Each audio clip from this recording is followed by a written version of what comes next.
एक बार की बात है, गांव में एक बूढ़ा तांत्रिक और उसका परिवार रहता था। एक दिन वो तांत्रिक अपनी बीवी से कहने लगा, आजकल गांव में सब पढ़ लिख गए हैं। मेरे पास कोई भी तावीज बनवाने या झाड़ फूक करवाने नहीं आता, जिस वजह से मेरा काम बंद हो गया है और अब मुझे नहीं लगता कि मैं अपने परिवार का खर्चा और उठा पाऊंगा। ये सुनकर तांत्रिक की बीवी थोड़ी मायूस हुई।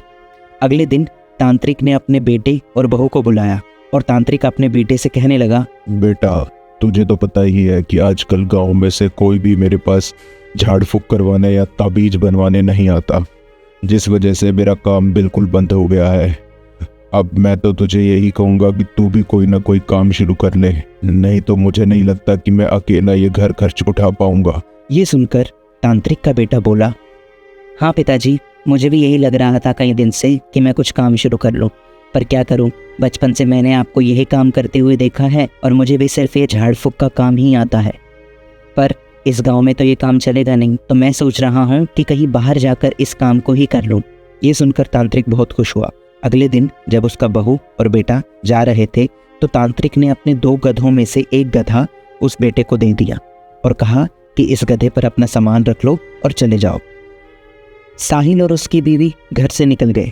काफ़ी दूर जाने के बाद वो एक जंगल में पहुंचे।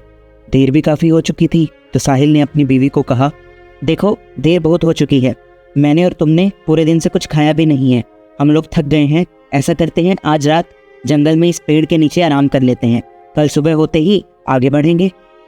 ये कहकर साहिल, उसकी बीवी और वो गधा वहीं पेड़ के नीचे सो गए। अगले दिन सुबह जब साहिल और उसकी बीवी उठे तो उन्होंने देखा कि उनका गधा मर चुका था।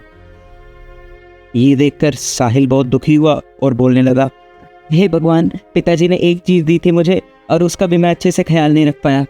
मैं तो ये भूल ही गया था कि हमारे साथ साथ इस गधे ने भी तो कुछ नहीं खाया था पूरे दिन से, और हमने इसके ऊपर कितना भार डाल रखा था, अब क्या होगा। उसके बाद साहिल और उसकी बीवी ने गधे को उसी पेड़ के नीचे दफना दिया और वहाँ बैठकर उस गधे के लिए अफसोस करने लगे। तभी थोड़ी देर बाद वहाँ से 4-5 लोग जा रहे थे और वो लोग वहाँ पर रुके। उनको लगा कि शायद ये पति पत्नी किसी बाबा की मजार पर बैठे हैं, तो उनमें से एक आदमी बोला, सुनिए, हम अदालत जा रहे हैं, हमारा वहाँ पर आज बहुत महत्वपूर्ण केस है। अगर आप हमारी जीत के लिए दुआ करेंगे तो हम लोग आपके लिए यहाँ पर एक सुंदर सा कमरा बना देंगे। ये कहकर वो लोग वहाँ से चले गए। साहिल और उसकी बीवी सोच रहे थे कि आखिर उन लोगों ने ऐसा क्यों कहा। थोड़ी देर बाद वहाँ पर 4-5 लोग और आए। ये लोग वो थे जिनके खिलाफ पहले वाले लोगों ने केस किया हुआ था। इन लोगों ने भी देखा और इन लोगों ने भी साहिल से कहा, भाई साहब, लगता है ये किसी बहुत बड़े बाबा की जगह है।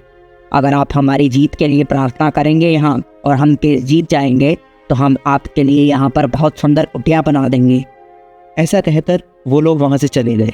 साहिल और उसकी बीवी सोचने लगे कि ये लोग ऐसा क्यों कहकर गए हैं। खैर, अदालत का फैसला दोनों पक्षों में से किसी एक की तरफ तो जाना ही था, तो पहले वाली पार्टी केस जीत गई और वो बहुत खुश हुए। और शाम को वो सभी लोग ढोल बजाते हुए उसी पेड़ के पास आ गए और उन्होंने साहिल और उसकी बीवी का धन्यवाद किया और अपने कहे अनुसार उन्होंने वहाँ पर एक सुंदर सा कमरा बनवा दिया। और फिर धीरे धीरे गाँव में ये बात फैलने लगी कि उस पेड़ के नीचे किसी बहुत बड़े बाबा की समाधि है और वहाँ पर जो भी कोई जाकर मन्नत मांगेगा उसकी वो मांग पूरी हो जाएगी। धीरे धीरे वहाँ पर लोग आने लगे। साहिल और उसकी बीवी ने भी किसी को सच्चाई नहीं बताई क्योंकि उनका भी काम अच्छा चल रहा था। जितने ज़्यादा लोग वहाँ आते थे वो लोग साहिल और उसकी बीवी के लिए कभी फल लाते थे, कभी मिठाइयाँ लाते थे, तो कभी कुछ और। इसी तरह से साहिल और उसकी बीवी का काम बहुत अच्छा चलने लगा और वो वहीं पर रहने लगे। हर दिन वहाँ पर बहुत सारे लोग आते थे और साहिल और उसकी बीवी को बहुत सारा पैसा भी मिलता था और बहुत सारी चीज़ें भी मिल जाती थी। और साहिल ने अपनी बीवी से कहा, देखो, सच्चाई का किसी को नहीं पता और ना ही तुम किसी को बताना। हमारा काम यहाँ पर बहुत अच्छा चल रहा है और हम यहीं पर रहेंगे, ना ही हमें कहीं और जाने की ज़रूरत है। जब तक लोग ये अंधविश्वास में फंसे रहेंगे तब तक हमारा काम अच्छा ही चलता रहेगा। दूसरी ओर साहिल के घर पर तांत्रिक और उसकी बीवी बहुत परेशान थे क्योंकि उनका काम चल नहीं रहा था और उनकी हालत दिन ब दिन खराब होती जा रही थी।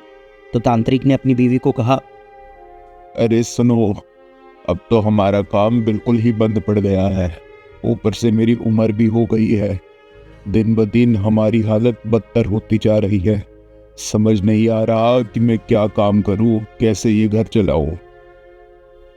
और वो दोनों उदास हो गए। तभी तांत्रिक फिर से बोला, मैंने सुना है कि यहाँ पास ही में एक गांव में किसी बाबा की समाधि है और लोग वहां पर जाकर जो भी मांगते हैं उनकी मांग पूरी हो जाती है। मुझे लगता है हम दोनों को एक बार वहां पर चलना चाहिए। क्या पता हमारा भी भला हो जाए। और अगले दिन तांत्रिक और उसकी बीवी भी घर से निकल गए। कुछ देर बाद वो उसी समाधि पर जा पहुंचे। जब वहां जाकर उसने देखा कि ये तो उसका बेटा साहिल और उसकी बीवी है। ये सब देखकर तांत्रिक और उसकी बीवी काफी हैरान हुए और साथ ही में खुश भी हुए कि उनके बेटे का काम बहुत अच्छा चल गया है। और तब तांत्रिक ने अपने बेटे से पूछा, बेटा मुझे समझ नहीं आया, यहाँ जंगल के बीच एक कुटिया डालकर यहाँ पर इतने सारे लोग कैसे आने लगे।